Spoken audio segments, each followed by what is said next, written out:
toi-même. C'est vraiment ce que j'aimerais vous apporter aujourd'hui.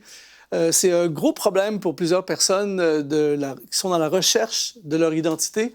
Et j'aimerais t'annoncer aujourd'hui que tu n'as plus besoin de chercher ton identité. Ton identité, elle est en toi. Regarde-toi et c'est ça ton identité. C'est ce que Dieu avait en tête. Deviens toi-même. Et j'aimerais lire un passage justement pour ça.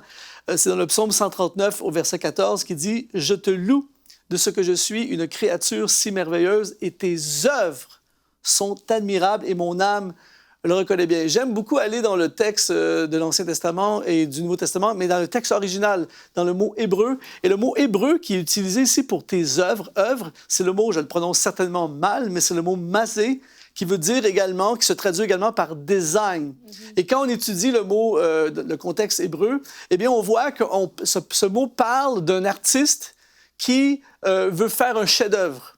Et donc, quand tu as été créé par le Dieu de l'univers, il avait en tête un chef-d'œuvre. Et en plus, quand on sait que l'artiste, c'est Dieu qui peut tout faire. Regardez les montagnes de l'Himalaya, les paysages formidables, c'est cet artiste qui a créé ça. Et c'est le même artiste qui t'a créé, il avait en tête un chef-d'œuvre. On ne verra jamais un compositeur de chant, par exemple, écrire un chant en se disant « j'aimerais vraiment faire un chant nul ». Non, l'artiste, quand il fait un chant, il veut faire un chef-d'œuvre. Et Dieu, quand il t'a créé, il avait en tête un chef-d'œuvre. Et un chef-d'œuvre n'est jamais une copie. Un chef-d'œuvre est copié, mais n'est jamais une copie. Donc, tu es unique. Dieu t'a créé unique. Et ce que nous avons besoin de faire, en fait, c'est de devenir nous-mêmes.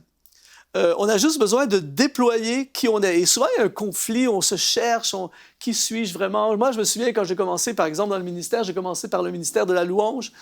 Et à chaque fois que j'étais avec des musiciens, je me disais, il faut que je sois plus un musicien, il faut que j'investisse plus dans la musique. Et après ça, quand j'étais avec des pasteurs, je me disais, il faut que j'étudie plus, il faut que je prêche plus. Et là, j'avais envie d'être moins musicien. Et là, je retournais avec les musiciens. Et un jour, Dieu m'a parlé, il m'a dit, arrête, tu es les deux. Ton identité se trouve dans les deux. Et j'ai découvert par la suite que, en fait, ma musique m'a ouvert les portes pour la prédication.